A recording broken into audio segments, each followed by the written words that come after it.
오늘은 여러분에게 아모스 선지자에 대해서 말씀을 드리겠습니다.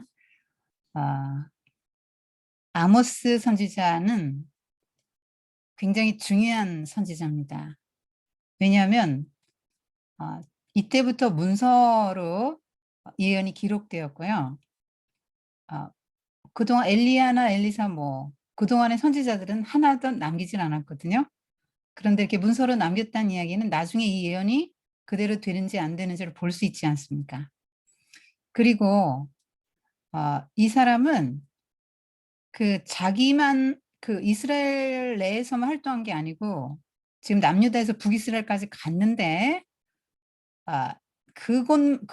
자기네 나라만 본 게 아니라 주변 열방 6개국 주변 6개국을 지금 그 심판이 임할 것이다라고 선언을 했고요. 그다음에 그 현재 역사만 가지고 말한 게 아니라 종말론적인 관점에서 또 그런 시각을 가져서 대단히 아주 어떻게 보면 획기적인 사람이죠, 아모스. 그리고 주변국에도 심판이 임할 뿐 아니라, 그러니까 주변국의 심판을 선언했다는 얘기는 뭐죠? 하나님은 모든 전 세계 역사를 주관하시는 하나님이라는 걸 얘기해 준 거죠. 그다음에 종말론까지도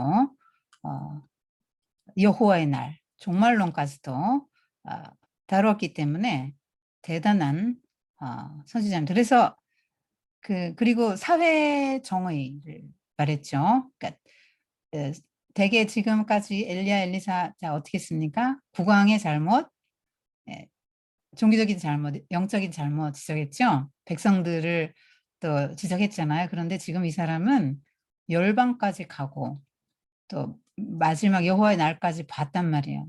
게다가 문서로 남겼단 말입니다. 게다가 사회 구원을 주장했단 말이에요. 공의, 공평, 정의 이런 하나님 나라 원리를 다시 주장했고 국방력의 기초는 사회 정의다.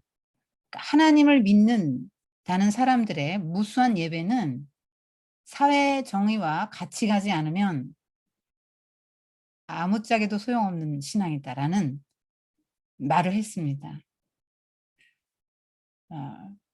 그래서 굉장히 중요한 선지자로 다뤄집니다. 그리고 이제 아모스는 또 사람들이 싫어하는 선지자 중에 하나예요. 굉장히 부정적으로 심판을 외쳤고 너무나 그래서 위로가 없습니다. 물론 나중에 뒷부분에는 이제 다윗의 장막을 다시 일으키고 회복된다는 얘기가 나오지만 전체적인 것의 분량에 비하면 9장 15절에 좀 나오기 때문에 사람들이 아모스를 별로 안 좋아합니다. 그렇지만 굉장히 중요한 사람이죠. 그리고 예배에 대해서도 엄청나게 혁명적인 사고를 가졌고 사람들에게 그거를 이야기했습니다. 그 후에 이사야도 이제 이 영향을 받은 거죠. 예배 형식적으로 그렇게 예배 다 드려 소용없다. 이사야 1장 열면 딱 나오잖아요. 난 이런 너네들 재물 가져온 게 질렸다. 그러면서 가져오지 말라고. 심지어 하나님이 제사를 거절한다는 개념은요. 이스라엘 사람들은 그때 당시 상상도 못했을 거예요. 그런데 지금 하나님이 그런 종교의식을 원하는 게 아니니까 그런 거 필요 없다. 하나님은 공평과 정의를 행하는 그거를 원하신다라는, 그러니까 막 예배와 생활의 이원화된 거, 불일치하는 점에 대해서 신랄하게 비판했어요. 그다음에 그러니까 이 사람들이 예배를 드리긴 드리는데 수단으로 드렸단 말이죠. 번영의 수단으로 하나님 우상화해 놓고. 그리고 종교 지도자들도 신앙을 오히려 자기들 배불리는 수단, 기득권 유지의 수단으로 삼았을 때 그 아모스가 나타나 가지고 이 아모스가 인식한 하나님은요. 창조주 하나님, 무한한 능력의 하나님이고 지진을 일으키고 산과 바람과 빛을 다스리고 우주를 다스리고 모든 민족을 다스리고 이런 하나님이에요. 그리고 공평과 자비를 요구하셔서 이 땅에 하나님의 나라를 실현하길 원하시는 하나님이고 혼합주의적인 종교나 형식적인 예배를 너무너무 싫어하시는 하나님. 그래서 그 하나님 나라 관점에서 아모스서를 볼 때 하나님의 나라는 굉장히 정의롭다는 거예요. 왜냐하면 하나님의 성품이 정의로우시잖아요. 그렇기 때문에 하나님의 나라도 정의롭다. 그렇게 지금 이야기하고 있고요. 정말 참된 하나님의 백성이라면 하나님과 계약을 맺었잖아요. 하나님이 출애굽시킬 때부터. 내가 너희를 구원하고 나는 너의 하나님 되고 너는 내 백성이 된다 해서 우리 계약 맺자. 내가 후손 주고 땅 줄게. 그리고 너희들을 보호할 것이며 축복할 것이며 세계 만방의 제사장 민족으로 삼아주겠다. 1등 국가 되게 해주겠다는 얘기잖아요. 그런 하나님의 계약을 했는데 그러니까 율법을 지키면이라는 게 괄호 안에 붙죠. 수식어에. 조건이 붙습니다. 그런데 율법을 지키면 그렇게 해주겠다 했는데 율법을 안 지켰으니까 계약 위반이라고 보는 거죠. 지금 아모스는. 그래서 통렬하게 외치는 거예요. 지금 신약에서도 그 예수님의 말씀 언약의 핵심이 하나님 사랑, 이웃 사랑으로 축약되지 않습니까? 십계명 쪼리면 두 가지예요.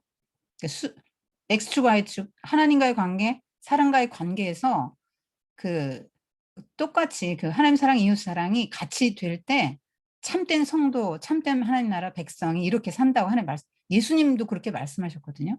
그리고 구약도 그렇게 말했어요. 구약도 하나님 사랑, 이웃 사랑이에요. 구약도. 그래서 그거를 잘 할 수 있는 방편으로 얼마나 많은 예배, 하나님과의 관계 유지하라고 레위기 나온 거 막 예배 쫙 그 해놓고 그다음에 평등을 유지해서 고아, 과부, 나그네, 레위인들 잘 땅 없는 사람 보살펴라. 왜요?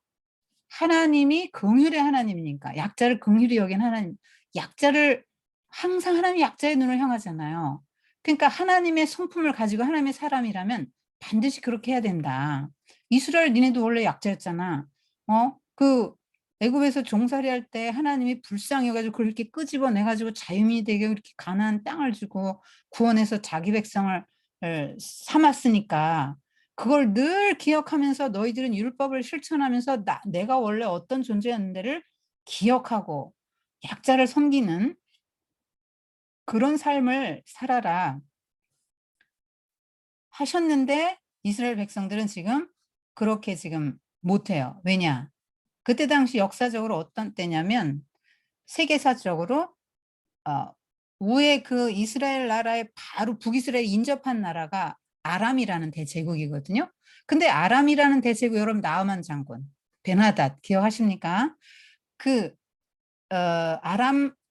아람이 아수르 신흥 강국이에요. 이제 아수르에게 망하죠 북이스라엘. 신흥 강국 막 일어나면서 아람을 먹습니다. 그러면서 아람뿐 아니라 이제 나라들을 주변 나라를 다 먹는데 바로 북이스라엘 쳐들어오지 않은 이유는 약간 숨을 골라야 되는 지금 시점이에요. 아수르도 막 처음부터 막 쫙 일어난 게 아니고 신흥 강국을 일어났다 발흥했다 조금 뭐 힘이 또 이렇게 됐다 이렇게 일어났다가 이렇게 됐기 때문에 잠깐 아수르가 숨고르게 하고 있는 사이에 남유다는 우시아 왕 52년 제위했죠. 북이스라엘은 여로밤 2세, 여로밤 1세랑 지금 구별하기 위해서 2세라고 하는 겁니다. 여로밤 2세가 치리하면서 하맛에서 아라바 강화까지 지금까지 최대로 영토가 넓은 때입니다. 그러니까 영토 최대로 넓고요. 경제적으로나 정치적으로는 안정감, 하여튼 경제적으로 굉장히 번영하고 군사적으로도 강성한 때죠.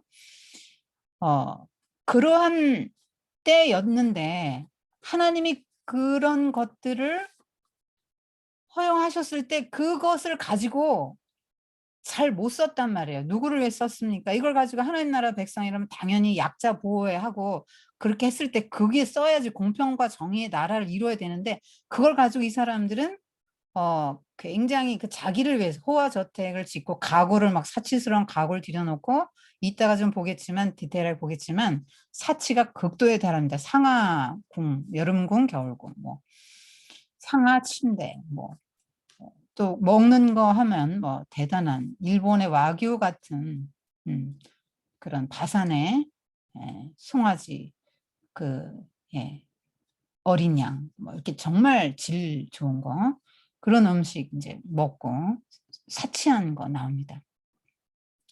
그러니까 하나님의 마음과 이제 전혀 달라지는 거죠. 이렇게 그 이스라엘이 귀족 사회가 돼가는 거죠. 그리고 이제 아까 말씀드렸지만 이것이 어느 한 계층의 문제가 아니라 아, 왕족, 제사장, 선지자, 재판관 하며 이런 모든 그룹들이 결탁해서 합법적으로 조직적으로 약자를 억압하고 탈취하면서 자기들의 부를 강화해 나가는 이런 시대에 하나님이 이제 아모스를 부른 거예요. 북이스라엘에도 정말 선지자 많았죠. 그리고 제사장 많아요. 누가 세웠죠? 가짜 바알 제사장 많잖아요, 지금. 그리고 신학교도 있었죠. 길갈에도 신학교 있었고 베델에도 있었고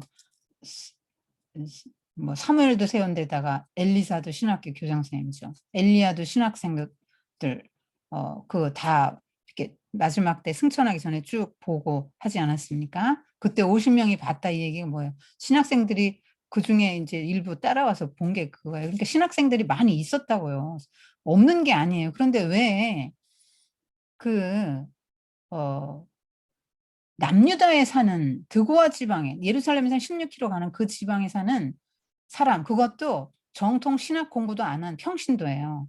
그것도 농부에다가 목자입니다. 그런 사람을 불러다가 지금 하나님의 말씀을 전하시는 거예요. 그러니까 하나님은 자기 뜻을 그냥 실행하지 않고 반드시 주의 종을 불러서 하나님이 이렇게 이렇게 일을 행하신다로 선포하게 하시고 회개할 기회를 주십니다. 돌이킬 기회를. 아모스가 이제 선택받은 거죠.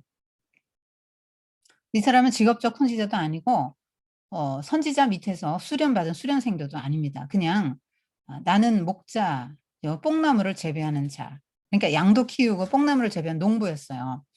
그러니까 저는 이 사람의 직업도 한번 그 눈여겨봤는데 하나님 누구를 쓰시나 지금 이 사람을 통해서 여로보암도 가르치고 북쪽의 아마샤라는 엄청난 최고 지위의 그 성직자인 제사장 그 아마샤도 가르칩니다. 이 아모스가 하나님이 쓰시는 사람 이런 사람이죠.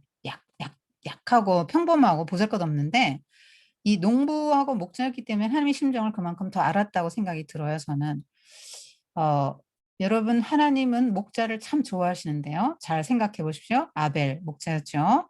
가인과 아벨 중에서 하나님은 아벨 손 들어주셨죠. 그 다음에 야곱도 목자였습니다. 얼마나 야곱이 그 외삼촌 라반이 쫓아왔을 때 그 따지는 거 보면 양을 위해서 불철주야 정말 잠도 못 자고 얼마나 고생했는지 나오지 않습니까?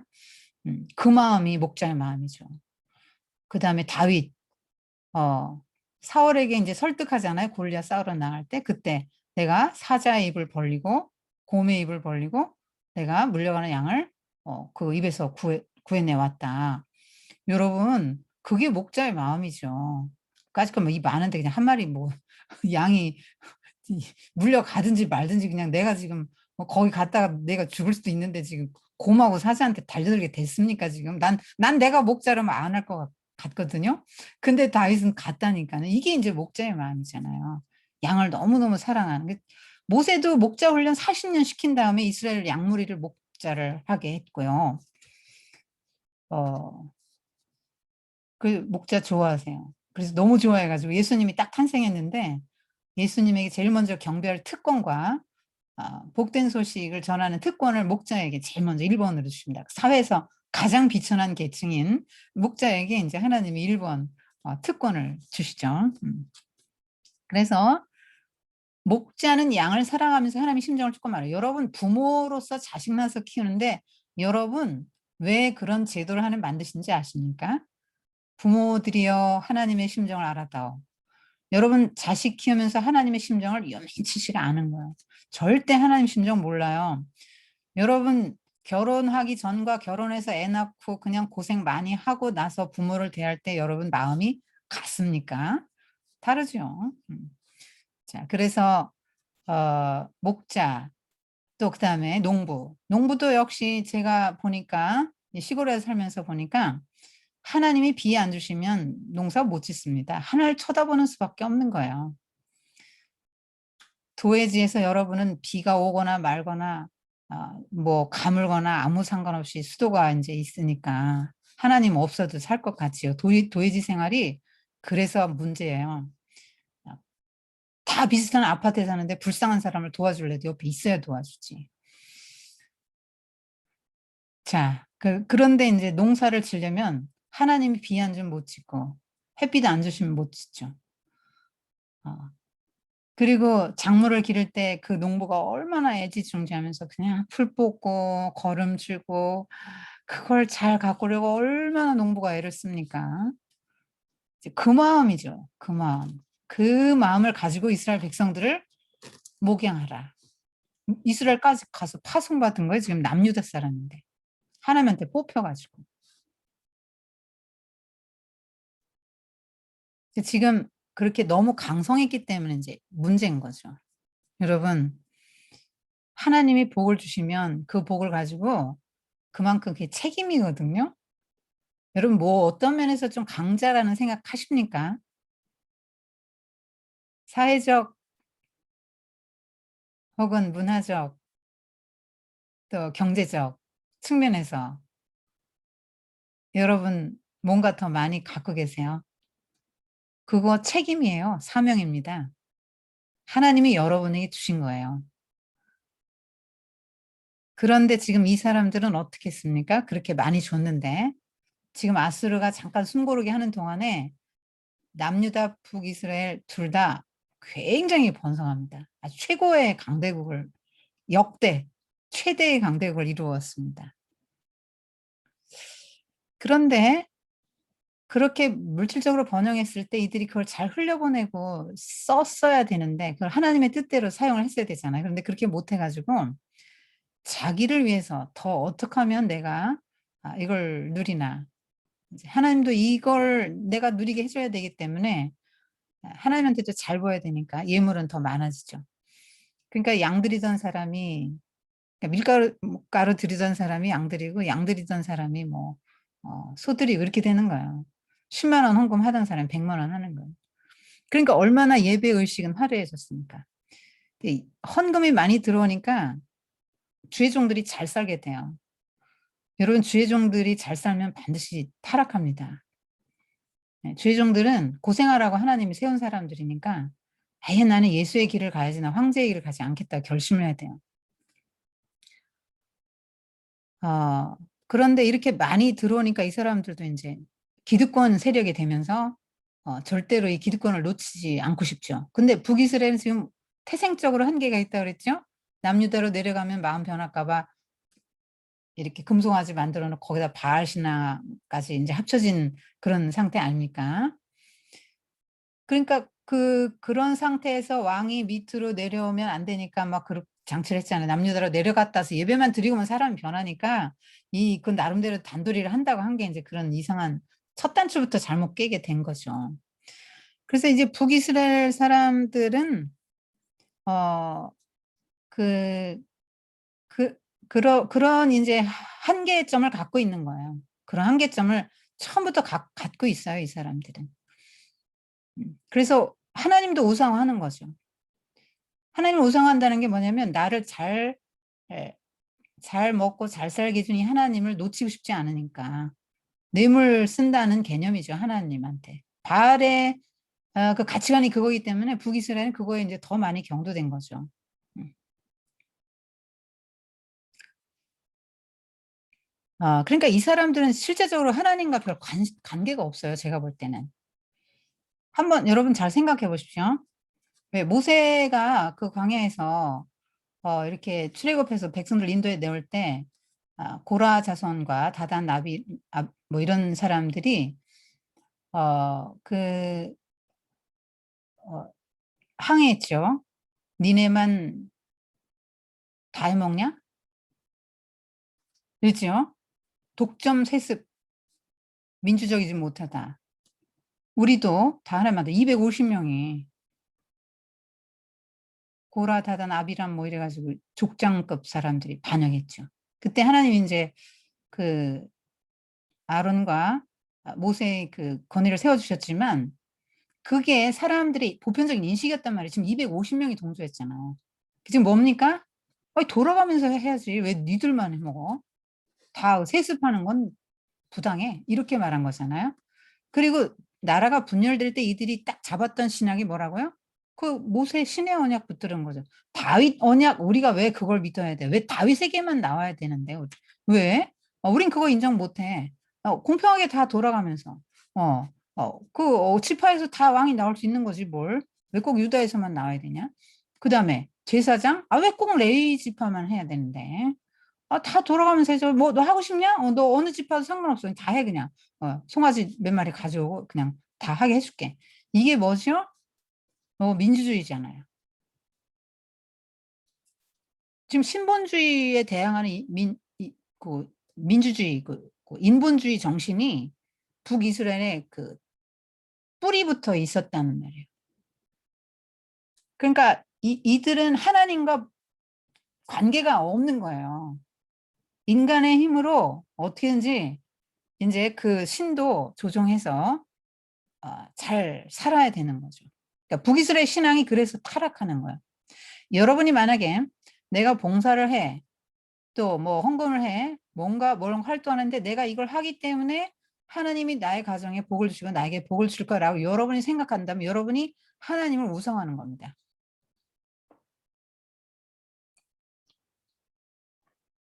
그러니까 자기 번영의 도구로 지금 이스라엘 사람들은 다 하나님을 도구하고 수단화했단 말이죠. 그러한 때에 아모스가 나타나서 혼합주의 종교 잘못됐고 사회적 불의가 잘못됐다. 이렇게 이 말을 하고 외치는 겁니다. 자, 자, 여기 한번 보세요. 성경을 보십시오. 성경을 보세요. 1장 2절에 1절에 보면 지진전 2년 이렇게 나오지 않습니까? 그러니까 지진 나기 2년 전에 아모스가 받았네요. 하나님 말씀을. 그러니까 아모스가 그 아마샤의 핍박을 받고 북이스라엘 추방당하고 그렇게 박해를 받는데도 견딜 수 있고 담대하게 외칠 수 있었던 원인은 여호와로부터 받은 말씀이기 때문에 그래요. 하나님으로부터 받은 말씀이니까 또 어떻게 말을 안 할 수 있냐. 담대하게 말을 한 거거든요. 어, 하여튼 우리가 봉사를 하다가 어떤 어려움을 많이 겪지 않습니까? 정말 때려치고 싶은 마음 많이 들죠. 그런데 그럼에도 불구하고 이 길을 잘 갈 수 있는 이유는 하나님이 나를 이 일로 부르셨다는 확신, 그 사명감이 있을 때만이 여러분이 이걸 다 극복하고 나가실 수 있습니다. 그거 없으면 연말에 이제 다 사표 내죠. 구역장 교사. 1년만 쉴게요. 그리고 10년 쉬고 이렇게 되는 겁니다. 영적으로 여러분이 굉장히 하락하게 돼요. 일을 내놓으면. 그 일이 여러분을 붙들어 주는데 여러분이 그걸 모르고 그렇게 하죠. 하여튼 하나님의 은혜를 간구하시고 끝까지 잘 감당하십시오. 어, 이 지진전 2년이니까 지금 아모스가 하나님께 말씀 받고 나서 외쳤는데 사람들이 안 들었어. 그러니까 하나님이 지진을 보냈죠. 이 지진을 보냈다는 게 뭐예요? 이 땅이 굉장히 안전해 보이는데 하나님이 지진으로 막 흔들면 이 땅도 안전하지 않아 이런 거 느끼지 않아요? 그럼 뭐예요? 지금 여로보암 때 지금 북이스라엘 최고의 강성한 때라니까요.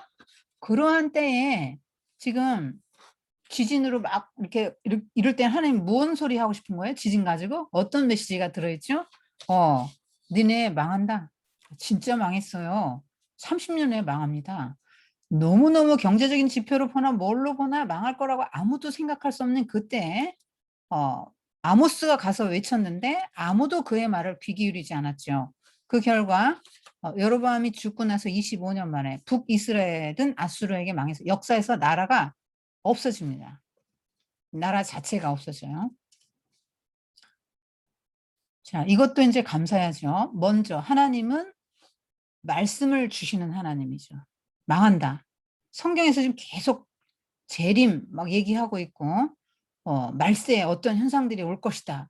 전염병도 그 중에 하나예요. 여러분 지금 말세 정신 바짝 차리고 살아야 될 텐데 여러분 우리 교회에서 목사님들이 재림 설교 얼마나 합니까? 지금 임박했습니다. 이런 설교 안 하시잖아요. 잘. 심판 이런 설교 잘 안 하시죠?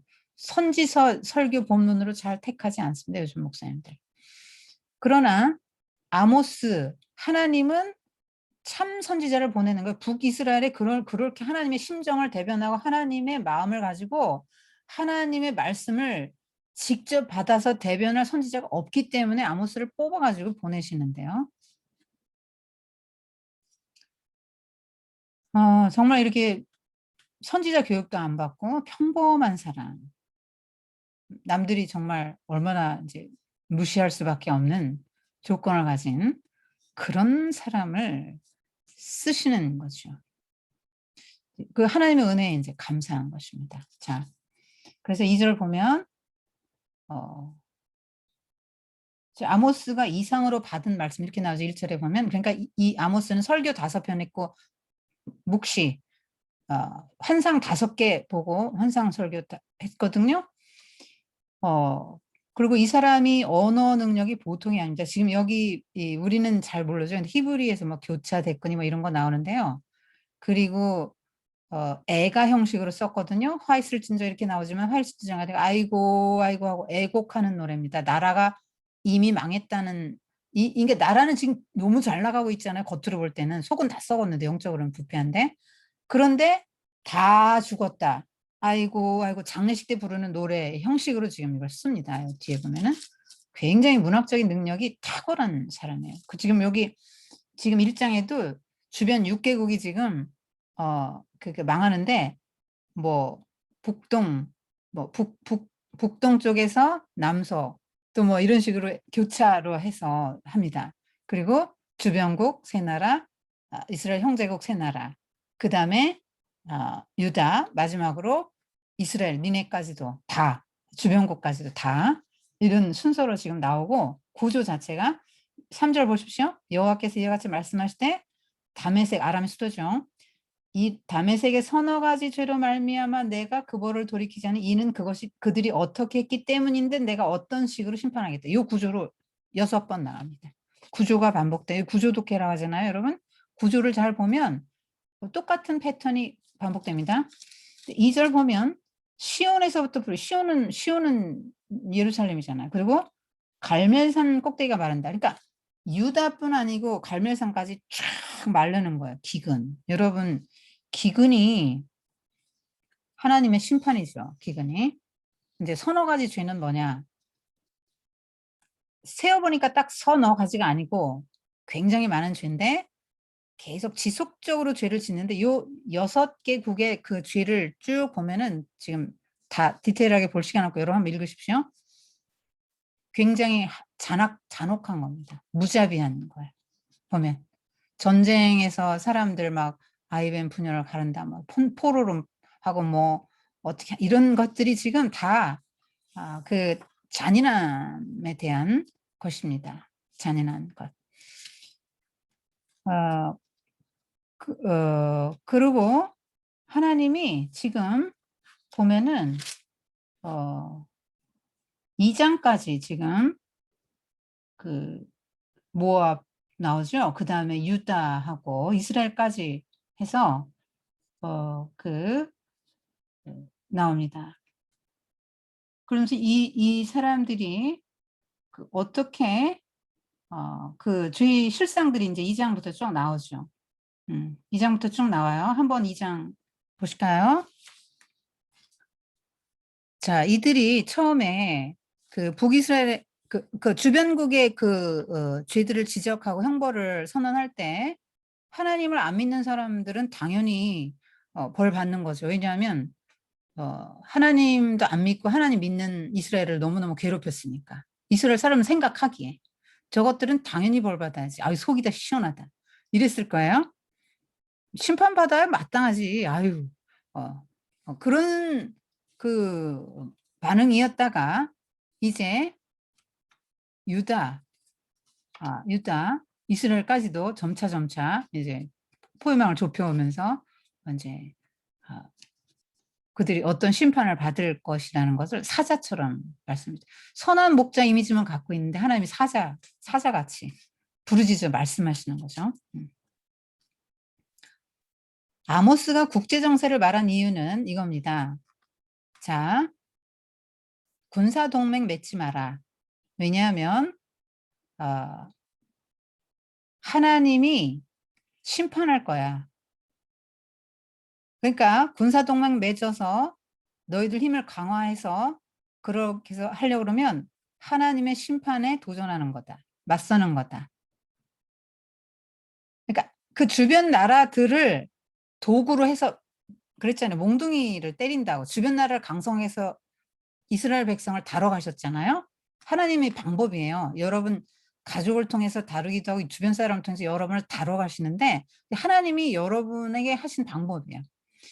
그러니까 지금 이스라엘을 다루시는 방법은 주변 국가를 통해서 다루시는데 하나님의 심판의 도구로 쓸 외국과 동맹 맺지 마라. 하나님 심판에 맞서지 마라. 그다음에 그 주변 국가들도 하나님은 다 다스린다. 왜냐면 이때는 지역신의 개념이었는데 이 아모스가 굉장히 혁명적인 개념을 말해 놓은 거예요 지금. 하나님은 어 지금 엘리사 때도 나하만 이방에도 요렇게 하시는 하나님을 살짝 보여줬잖아요. 그런데 인제 주변 국가 6개 나라도 하나님이 다 지금 보고 계시고 살피고 계시고 죄를 헤아리고 계시고 "언제 어느 때 니들은 이런 죄로 인해서 내가 심판할 거다." 이렇게 지금 하나님의 절대적인 주권을 지금 딱 선포하는 겁니다. 그래서 앞으로 아수르를 들어서 또 심판할 거고 바벨론 들어서 또 심판할 거예요. 그래서 동맹 맺어서 대항하려고 하지 마라. 다 이들은 다 똑같이 망할 나라들이에요. 이 나라들이 지금 다. 자, 근데 유다는 또 왜 심판을 받냐면 여러분 4절입니다. 2장 4절. 율법을 멸시했다는 거죠. 윤리를 지키지 않고 조상들을 따라던 거짓 것에 미혹되어서. 그러니까 지금 거짓 신에게 미혹되고 거짓된 것에 미혹되어서 이들은 마음에 놀라운 평안을 누리고 있습니다. 겉으로 지표가 너무 좋고 잘 나가고 있으니까요. 그리고 거짓 선지자들이 안도감을 주고 지금 뭘로 보나 자기들은 안전해요. 그러니까 평안함을 누리고 있단 말이에요. 어. 이 지금 유다와 북이스라엘 공이 지금 그런 상태인데 이들이 율법을 버렸기 때문에 남유다는 벌 받고요. 그래서 유다에 불을 보내고 궁궐들을 살 것이다. 궁궐을 사른다는 말은 왕족의 지도자들의 죄가 크다. 하나님이 거기에 대한 거부감을 갖고 있다는 말이죠. 거짓 것에 미혹되었기 때문에 지금 종교 혼합주의를 말하는 거죠. 거짓 것, 바알 신화 다 거짓된 것이잖아요. 참된 하나님 아니잖아요. 근데 거기에 미혹됐죠. 왜? 이 땅에서 잘 먹고 잘 살려면 가나안의 바알신도 바알신을 믿어야 되니까 미혹된 거죠. 그다음에 이스라엘 한번 죄를 볼까요?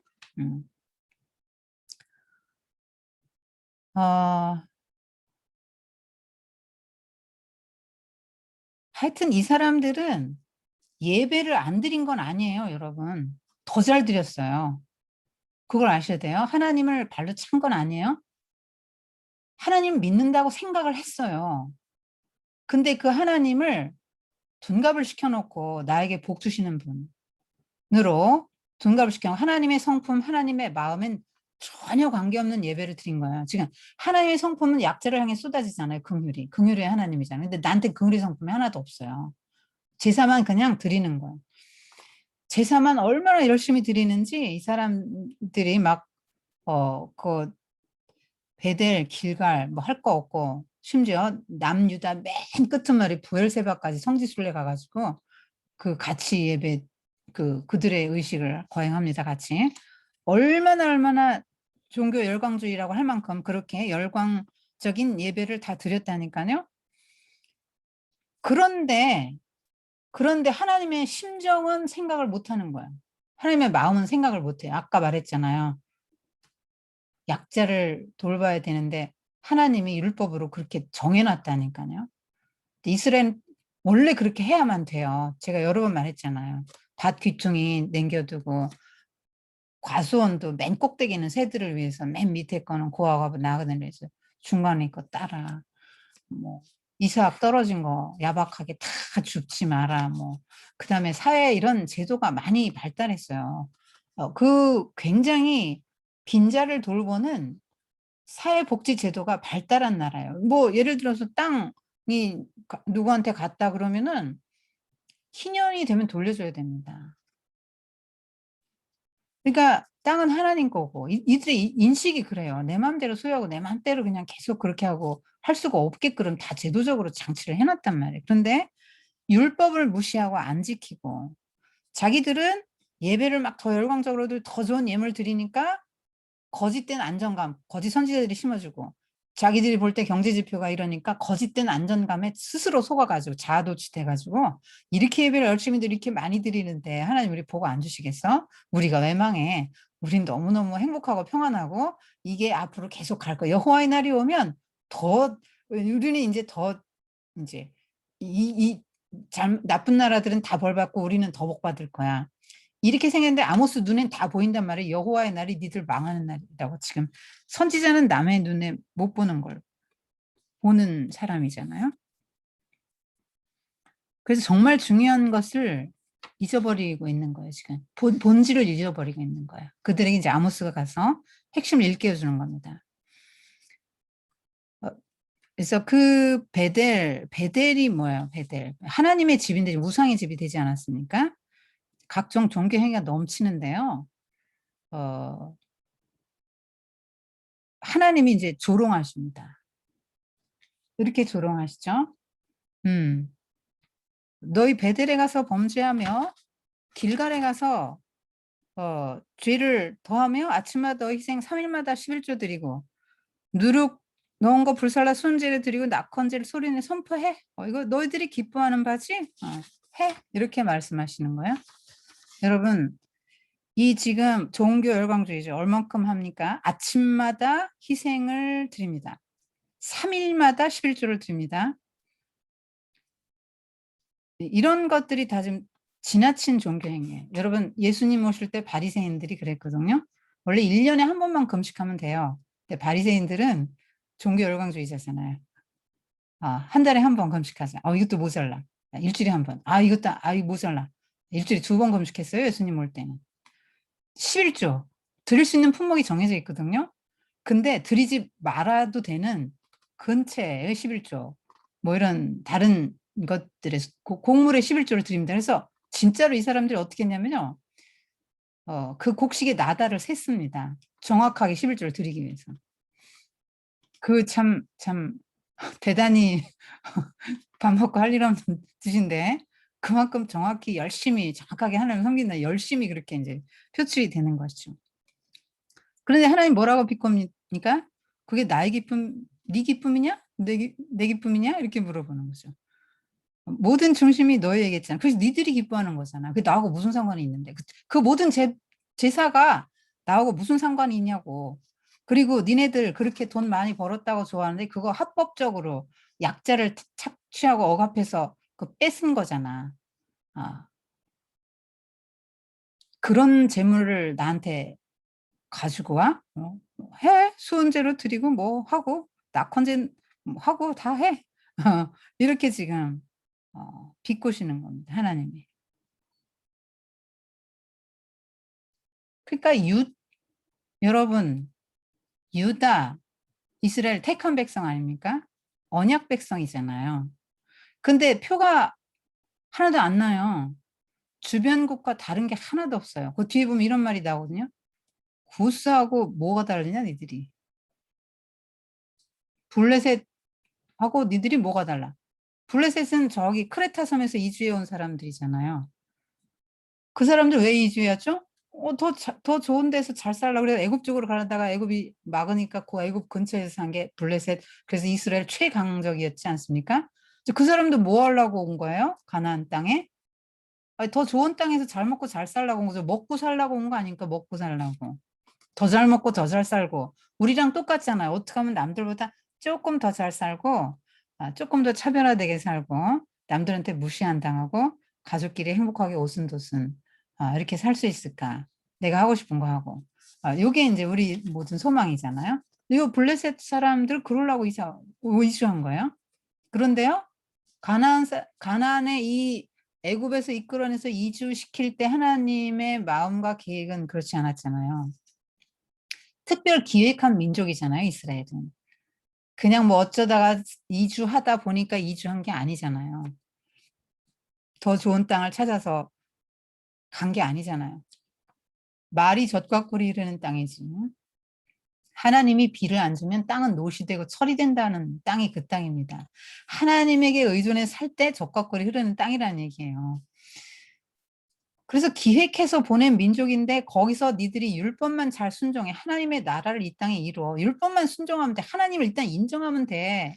율법만 순종하면 내가 그다음에 너희들 주변에서 어떻게 니들 주변에 강대국 있어도 내가 다 이기게 해줄 거야. 그리고 최고의 민족이 돼서 너희들이 하나님 나라를 전파할 수 있도록 제사장의 민족이 되게 해줄 거야. 이것이 하나님의 비전이었죠. 그러니까 이스라엘은 특별한 나라인데 지금 하나도 안 특별하다 이 말이에요. 똑같다 이 말이에요. 하나님 무시하고 율법 어기고. 그러니까 뭐만 다르냐면 제사 드리는 거 하나만 달라. 요즘 말로 뭐예요? 주일날 성경책 끼고 교회 갔다 오는 것만 안 믿는 사람하고 다르고 모든 가치관, 세계관, 자식 키우는 것, 또 내가 이 세상에 살아가는 방식이 하나님을 안 믿는 사람하고 똑같다 이 말이에요. 그래서 심판한다는 거예요. 여러분 뭐 대단한 큰 죄를 져가지고 심판한다는 게 아니고 그렇게 했기 때문에 심판한다는 게 무섭지 않아요? 그러니까 하나님을 믿는 사람이라고 보기 어렵네 이 말이에요. 뭘 보니까? 니들이 옆 사람한테 하는 걸 보니까. 그러니까 하나님은 예배 안 봐요. 이 말 잘라가지고 이상한 강의했다 하시지 말고. 아모스도 그때는 너무나 혁명적인 얘기를 했다니까 이런 예배 하나님 받는 줄 아냐고. 근데 성경을 보면 그래요. 가인과 아벨에게서 그 찾아봐도 가인의 제사를 왜 안 받았냐. 가인이 동생을 쳐 죽일 정도 사람이잖아요. 그 정도의 성품을 가지고 어떻게 살았겠어요? 예? 수평적 관계, 수치적 관계 좋았겠어요? X, Y축 다 괜찮았을까요? 그게 안 됐기 때문에 지금 이게 하나님과의 관계 제대로 안 되게 옆에서 당연히 안 된 건 맨날 사람들 힘들게 했을 거라고 가인의 삶이라는 게. 그래서 안 받아준 거예요, 그 제사를. 그러니까 들이나 마나예요. 그러니까 여러분이 11조 갖다 바치고 교회 봉사하고 해도 하나님하고 관계없는 것이 될 수도 있다고 지금 얘기하는 거예요. 그러니까 뭐 어떤 걸 보는 거죠? 예배, 주일 성수, 성경 얼마나 읽었나, 내가 봉사를 했나, 그것이 척도가 되는 게 아니고 그 하나님의 긍휼의 마음을 가지고 했냐 이거 그걸 보는 거예요. 자, 얼만큼 이들이 죄를 졌습니까? 한번 볼까요? 2장 6절. 이스라엘의 죄가 지금 나옵니다. 그들이 은을 받고 의인을 팔며 뭐지요? 유전, 무죄. 무전, 유죄를 말하는 거죠. 재판이 굽어져요? 여러분, 재판이 굽어지면 어떤 일이 생기죠? 약자들이 자기의 억울함을 풀 길이 없죠. 그 하나님은 약자 편이잖아요. 그러면 하나님이 친히 재판정을 여신단 말이죠. 그때는 심판이 임하면 하나님의 심판은 무섭다니까요. 여기 보면은요, 요 앞에 나오지 않습니까? 이 심판의 그 양상이 어떤 말이 나오냐면요. 어딘지 못 찾겠는데 하여튼 수술을 해서 그 술에 곡식을 가득가득 실었는데 그걸로 쭉 밟고 가는 것 같다는 그런 심판을 받는다는 거야. 그게 얼마나 고통스러운 심판입니까? 그런 심판을 받을 거라고 지금 여기 나오네요. 2장 13절 보면 보라 곡식단을 가득히 실은 수레가 흙을 누른 것 같이 내가 너를 누르겠다. 피할 수 없다. 여기 보면 14절, 15절, 16절 보면 강자들이 나오거든요. 빨리 다른 박질하는 강한 자, 용사, 활을 가진 자, 발 빠른 자, 말 타는 자. 요 6그룹이 나와요. 강자들. 못 피한다는 거예요. 이런 강자들이 못 피할 심판이 임합니다. 지금 유전무죄. 이 재판을 굽게 하는 거예요. 뇌물 받고 올바른 재판을 안 해주고 억울한 사람들이 많아지면 근데 이것도 합법적으로 하는 거예요. 이세벨이 그 나봇 포도원 뺐을 때 합법적으로 했잖아요. 거짓 증인 내세우고 요렇게 하는 겁니다. 그리고 어 신 한 켤레 값에 가난한 사람을 팔아요. 이건 뭐냐? 아주 신발 한 켤레 정도의 그 작은 빚을 졌는데 그걸 못 갚으니까 어 그를 잡아서 종으로 팔아 버렸다. 뭐 이렇게 해석할 수도 있는 거고요. 어 가난한 자를 팔며 힘없는 자의 머리를 티끌 먼지 속에 발로 밟고. 이건 실제로 그랬을 수도 있고요. 실제로 아모스가 목격한 장면일 수도 있고요.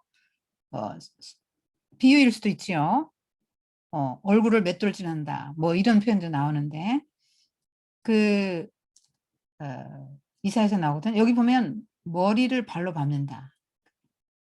어 지금 압제하는 거죠. 여러분 '나는 압제 안 하는데요.' 이렇게 생각하면 안 돼요. 보이지 않게 강자의 편에 여러분이 서 있을 수 있습니다. 부동산 가지신 분들 이렇게 어 약자 그래서 어떤 사람 막 경매에 넘어간 걸 막 싼 값에 사고 너무 해피해하는데 어 그 사람에게는 정말 피눈물 나는 거 아닙니까? 그렇잖아요. 경매에 나온 거 싼 거 샀다고 너무 해피해하는 그걸 팔 수밖에 경매에 넘어갈 수밖에 없는 사람은 그걸 얼마에 주고 샀을 텐데 그렇게 넘길지 얼마나 피눈물 나겠습니까. 지금 그리고 아버지와 아들이 한 젊은 여인에게 다닌다. 이건 뭐예요? 한 여자에게 아버지와 아들이 같이 들어가요. 뭡니까? 얼마나 먹고 살기가 어려웠으면 어 한 여자 이렇게 이 지금 젊은 여자가 자기 몸을 파는데 예 아버지도 그 여자에게 가고 아들도 가는 거죠. 음. 하여튼 하여튼 이런 것들이 지금 있었다는 거죠, 이런 게. 그다음에 제단 옆에서 전당 잡은 옷 위에 누우며 제단 옆에서 전당 잡은 옷은 율법에 따르면 저녁에 돌려줘야 됩니다. 그다음 날 도로 아침에 갖고 난이 있어도 왜냐하면 저녁에 자다가 얼어 죽을 수 있어요. 이게 이불 겸해서 일교차가 되게 심하잖아요. 일교차가 심해야 또 그 사람들 먹고 살아요. 왜냐하면 이슬이 맺혀야지 농사가 되니까. 하여튼 뭐 그 지역은 그렇게 살아갔기면 되는데 밤에는 너무 추우니까 돌려줘야 돼 율법에 따라. 근데 안 돌려줘요. 그리고 신전에서 벌금으로 얻어 포도주 여러분 성전에서 술 마시면 됩니까? 음. 그리고 지금 이 사람들이 또 뭐 그 뒤에도 또 나옵니다. 가난한 사람 등쳐먹고 그 경제적인 면에서 이 막 밀을 파는데 찌꺼기 섞어서 팔고 에바, 저울 다 속입니다. 무게 속이고 부피 속이고 이렇게 해서 연약한 사람들이 살 길을 막아 버린 거죠. 그러니까 이걸 신앙인의 태도라고 볼 수 있냐 이거야. 정말 지도층이면 정치라는 게 뭡니까? 가난한 백성의 가슴을 쓰다듬어 줘야 되는데 이렇게 이런 방법으로 자기 배를 불리면서 이렇게 사니까 이 가난한 사람들의 그 눈물과 탄식 소리가 끊어지지 않는 그런 사회가 되니까 하나님 나라하고 거리가 멀죠. 하나님이 원래 기획하고 의도하셨던 나라가 지금 음 너무너무 먼 것이죠. 성적 타락 또 뭔가 아버지가 동침해서 엄마 뻘인데 아들도 같이 인제 예. 이 지금 다 거룩한 하나님의 이름을 더럽히는 일이다 지금 말하는 거죠. 음. 그리고 이들이 예배를 잘 드리고 있는 사람들이 이렇게 한단 말이에요. 제가 지난번에도 말씀드렸죠. 두아디라 교회 이세벨이 아직도 살아 있다. 사탄의 깊은 것 이렇게 말씀하셨잖아요. 교회 열심히 다니는 사람들이라니까요. 두아디라 교회도 얼마나 열심히 다녀요. 그런데 사탄의 깊은 곳 이렇게 말씀하시잖아요. 그러니까 교회를 다니는 사람들이 사탄의 깊은 곳에 앉아 있다고 상상을 해 보세요. 여러분 교회 너무너무 열심히 다니잖아요. 그런데 어 이런 삶을 하나님 보시기 이런 삶을 살 수 있다는 거죠. 음. 그러니까 어, 아모스가 보기에는 이런 사회를 가지고는 망할 수밖에 없게 이제 아모스 눈에 보이는 거예요. 이 아모스 눈에 보기에는 하나님과의 관계가 바로 맺지 못했기 때문에, 마음에 하나님이 없기 때문에, 어떻게든지 현실에 눈이 다가 있잖아요. 이 땅에 잘 먹고 잘 사는 거에 눈이 가 있기 때문에 지금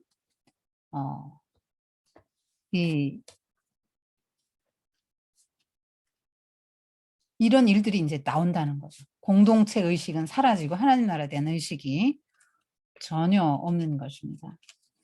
이들이 얼만큼 양극화 현상이 왔냐. 여러분 6장을 한번 보시면 3장에 지금 3장에 보면은 3장 3절에 보면 두 사람이 뜻이 같지 않은데 어찌 동행하겠으며 뭐 이런 기절이 나오는데 요거 요절입니다. 3장 2절에 보면은 내가 땅의 모든 족속 가운데 너희만 알았다. 이런 표현이 나오거든요. 대단한 표현이 3장 2절에. 하나님이 애굽 땅에서 딱 너희들 인도해서 내가 세상 모든 민족 중에 너 하나밖에 없는 것처럼 너를 사랑했고 너를 특별히 사랑했는데 그래서 언약을 맺었잖아. 계약을 맺었지. 그런데 너하고 나하고 뜻이 안 같아. 어떻게 내가 동행할 수 있겠니? 이 말이에요. 동행을 하려면 맞춰야죠. 언약을 서로 지켜야 될 거 아닙니까? 여러분 부부간에도 언약을 안 지키면 이혼하게 되잖아요. 이렇게 언약을 안 지키니까 그렇게 되는 겁니다. 근데 하나님도 마찬가지예요. 내가 어떻게 니들하고 같이 이렇게 갈 수 있겠니? 그러면서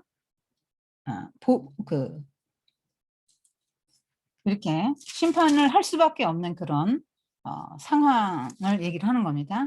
그래서 지금 4장에도 지금 3장에도 조금 있고요. 이들의 사치한 장면이 3장에도 좀 나오고 6장에 많이 나옵니다. 한번 보실까요? 3장의 9절 한번 보세요. 아수르의 궁궐, 애굽 땅의 궁궐, 지금 궁궐을 하나님은 싫어하시죠. 그 궁궐이 왕이 압제하는 연약한 백성을 착취하는 그 중심 장소기 때문에 그렇지요. 근데 그 성중에서 요란함과 학대함이 있다는 거예요. 궁궐에서 포악과 겁탈을 쌓는 자들이 바른 일 행할 줄 모르는데 그래서 이걸 다 약탈하는데 12절 어떻게 어느 정도로 합니까? 자, 목자가 사자 입에서 양을 구하러 갔어요. 이거 안 되겠네요. 양을 구하러 갔더니 뭐만 남았어요? 양의 두 다리나 귀 조각만 남았어요. 그러면요? 그러면 양으로 볼 수 있습니까? 양 구실을 할 수 있습니까? 이스라엘이 그렇게 될 거라는 얘기입니다. 그 다음에 사마리아 침상 모서리에나 걸상에 방석에 앉은 이스라엘 귀족들을 말하는 거죠.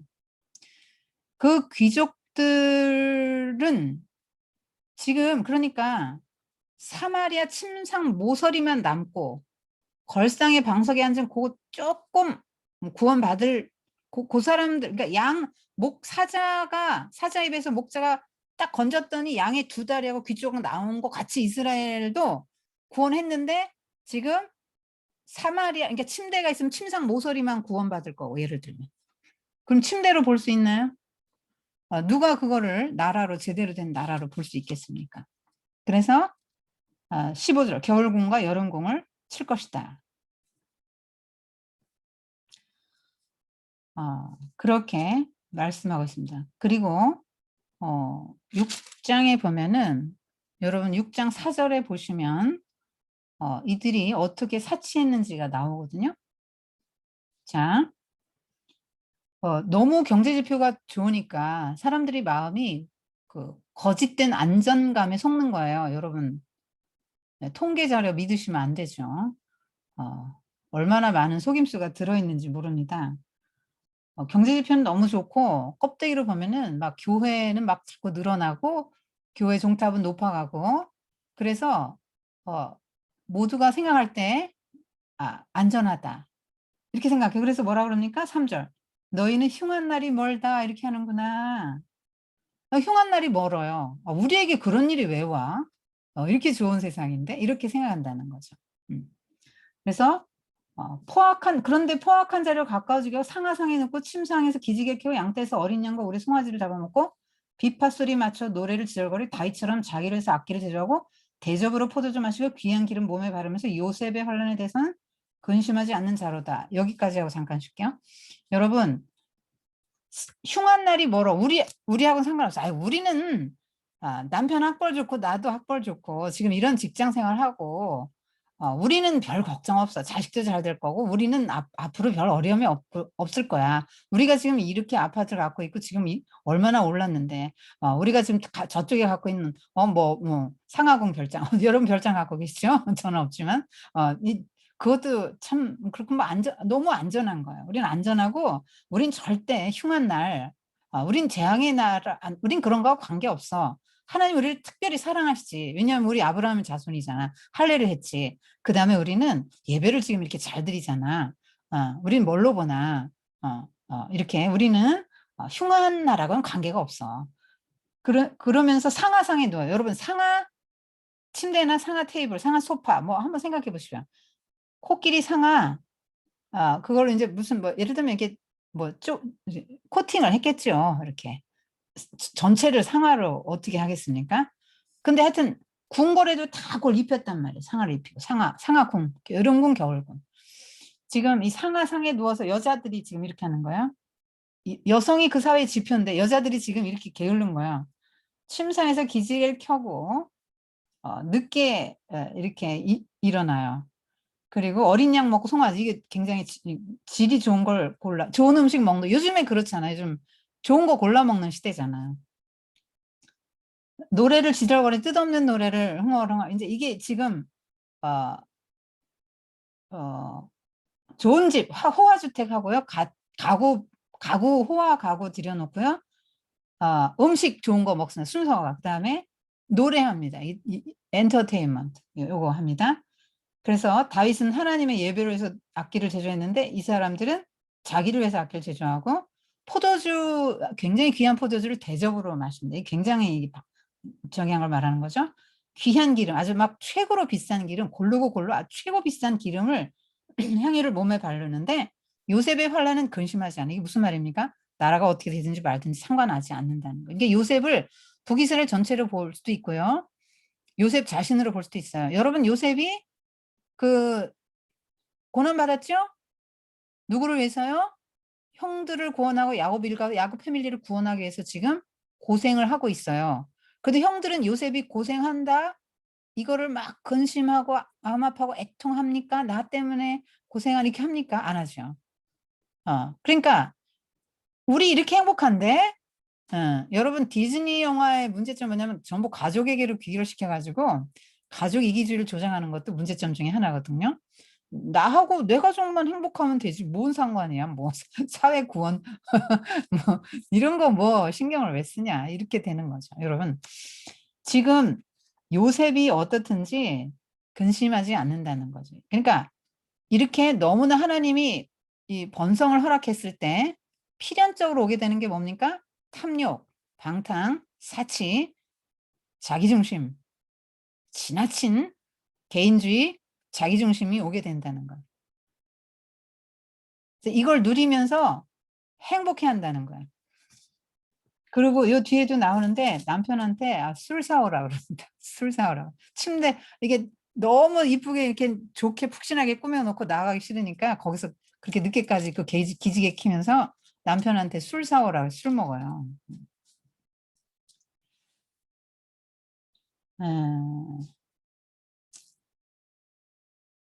그렇게 지금 해서 하나님이 그래 기지개 켜는 자 소리 안 들리게 할 거야.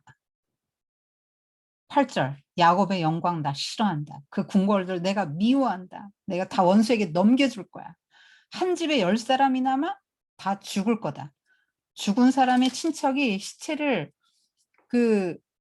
이제 불살아요. 여러분 이스라엘 사람들은 화장을 안 해요. 매장을 합니다. 근데 시체가 너무 많으니까 감당이 안 돼서 구덩이 파고 그냥 다 불질러 버리는데 이렇게 보니까 한 명이 있는 거예요. 그래서 "너 말고 또 있니?" 그랬더니 "아 나밖에 없어요." 살아남은 사람이 "아무도 없어요." 이렇게 말하죠. 어. 그렇게 해서 예 장례를 치르는 장면이 이게 심판이죠. 심판. 그래서 하나님이 야곱의 영광을 왜 싫어하시죠? 하나님이 그렇게 원한 게 야곱 이스라엘의 영광인데 이렇게 영광스럽게 돼서 이스라엘 한마디만 하면 주변이 다 떨었는데 이 강대국이 돼 가지고 왜 하나님이 싫어하죠? 하나님이 원하는 방식으로 지금 하나님의 영광이 드러나고 있지 않기 때문에. 약자를 탄압하고 이기심의 종결판. 어. 요셉이 어떻게 되든 말든 난 몰라. 나만 행복하면 돼. 이렇게 하기 때문에 하나님이 야곱의 영광을 싫어하고 궁궐들 미워한다는 거예요. 여러분 하나님이 인격적으로 반응하신다는 걸 알아야 되죠. 우리의 삶에 하나님이 인격적으로 반응하신다는 거예요. 돈이 많은 게 왜 죄냐? 내가 돈 벌어서 마음대로 사는데 이게 인제 자본주의 사회에서 흔히 하는 얘기죠. 심지어 이런 얘기도 제가 들었거든요. 정말 못 사는 데 일부러 아들을 데려간다는 거예요. "야 너 공부 못하면 저렇게 산다." 이렇게 한다는 거예요. 여러분 이게 자본주의 사회에서 어 그 어 못 사는 게 그 사람의 능력 부족이라고 인제 하고 "너는 루저고 실패자라고." 인제 몰아가는 거죠. 이게 인제 자본주의 사회에서 우리가 할 수 있는 사고예요 이게. 자본주의 사회가 우리가 할 수 그런 사고를 하게 만든다고요. 음. 어 지금 아들에게 무슨 가치관을 주입시켜 주는 겁니까 이 사람이? "너 공부 안 하면 저렇게 살래?" 어 어. 그렇지만 이 지금 4장에 보면 또 이 사람들 여기 좀 나오죠. 여기. 4장 1절 한번 보실까요? 4장 1절에 보면 "사마리아 산에 있는 바산의 암소들아." 여기 나와요. "너희는 힘없는 자 학대하며 가난한 자 압제하며 가장에게 이르기를 술 가져와 우리로 마시고." 술 갖고 술 사 오라고. 지금 바산의 암소들은 고위층의 부인들을 말하는 거죠. 굉장히 바산의 암소 그러면 굉장히 비옥한 초장이에요. 살찌고 윤택하고 굉장히 지금 어 예 그 바산하면은 어 굉장히 풍요함을 상징하는 거예요. 그러니까 남편들 따라서 여자들도 가난한 자 학대하고 그랬다는 거죠. 하나님께 드려야 될 어린 양 자기가 먹는 거예요. 그러니까 요즘 말로 말하면요. 여러분 이런 데가 있다며요. 아무나 못 들어가는 음식점이 있다며요. VVIP만 들어갈 수 있는 그 룸. 그래서 아무에게 개방을 하지 않는 음식점이 있다고 들었거든요. 어. 저는 평생에 그런 데를 가 보지를 못할 겁니다 아마. 가고 싶지도 않지만 가 보지 못할 그런 데가 있대요. 요새 은행도 그렇지 않습니까? 아무나 못 들어가는 VVIP 룸이 있죠? 예. 차별화시키는 겁니다. 그래서 상류층은 끊임없이 그렇게 자기를 차별화하면서 "나는 너와 달라." 요 라인을 긋죠. 그리고 이게 좀 사람들이 누리는 게 좀 보편화되잖아요. 보편화하고 대중화되잖아요. 그럼 자기들이 또 하나 만들어요. 자기들은 또 라인을 그어서 끊임없이 특권층화해요, 그 사람들은.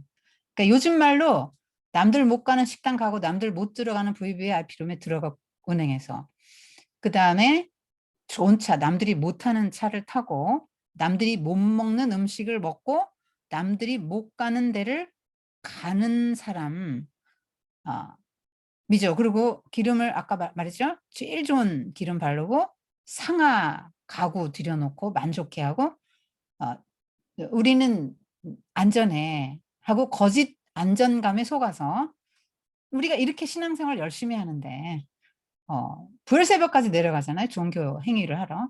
'이렇게 열심히 했는데 우리가 망할 리가 있냐?' 이렇게 보는 것이죠. 그런데 하나님은 이들을 에 심판하신다는 거죠. 왜, 왜 이렇게 하나님이 심판을 하시죠? 음.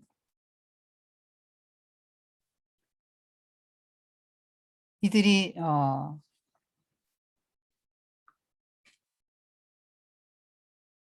다듬은 돌로 집을 짓습니다. 미래에 부당한 세를 거두고 흠없는 를 밟아서.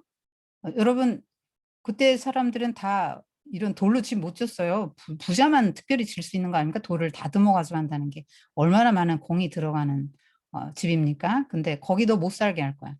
아름다운 포도원 갖고 왔냐? 포도주 못 마실 거다. 그러면서 하나님을 찾고 공의를 세워라.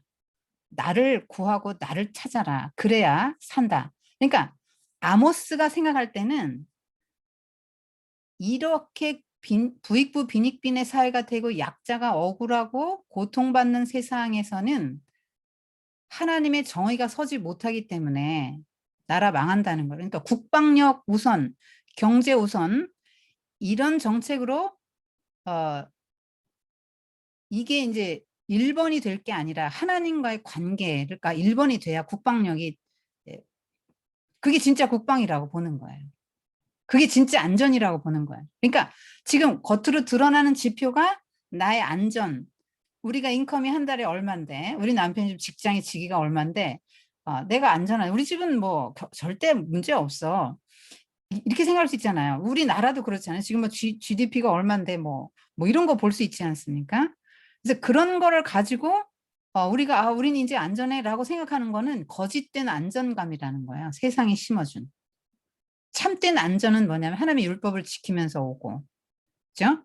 하나님의 율법을 지킴으로 오는 공평과 정의와 자비를 행함으로 하나님의 성품을 가지고 행함으로 살아가는 것이 국방의 기초단위다. 그러니까 정의로운 재판이 살아나고 이웃 수평 수평수직 요 하나님과의 관계, 사람과의 관계 그 두 축이 그 관계 맺음이 잘 이루어질 때 그 사회는 진정한 강자의 사회, 참된 안전의 사회가 된다.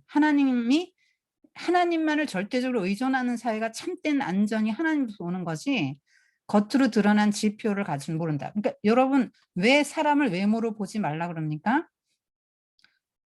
겉으로 볼 때는 학벌 너무 좋고 인품 너무 좋고 직장 너무 좋고 굉장히 괜찮은 사람이 있는데 하나님 보시기에 그 사람이 영적으로는 부패하고 타락한 사람일 수 있다는 거예요. 그러니까 이 부패와 타락을 지금 아모스가 말하는 건 가난한 자 학대하는 것도 있고, 그러니까 하나님 말씀 율법 무시하는 것도 있고, 그 혼합주의도 문제고 종교 열광주의도 문제고, 하여튼 그런 것들이 지금 문제가 되는 것들이죠. 그래서 그 극단적인 그 이기심, 옆 사람이 어떻게 되든지 말든지 나만 잘 살면 된다 하는 요 생각들을 하는 것들이 그 탐욕, 이렇게 종교 지도자의 타락, 탐욕, 이런 말하자면 불균형을 이루게 된다고 이제 보는 것이죠. 자, 그래서 공평과 정의에 대해서 이 다음에 이어서 잠깐 사회구원, 공평, 정의에 대해서 뒤에 잠깐 이야기해드리고 마치겠습니다.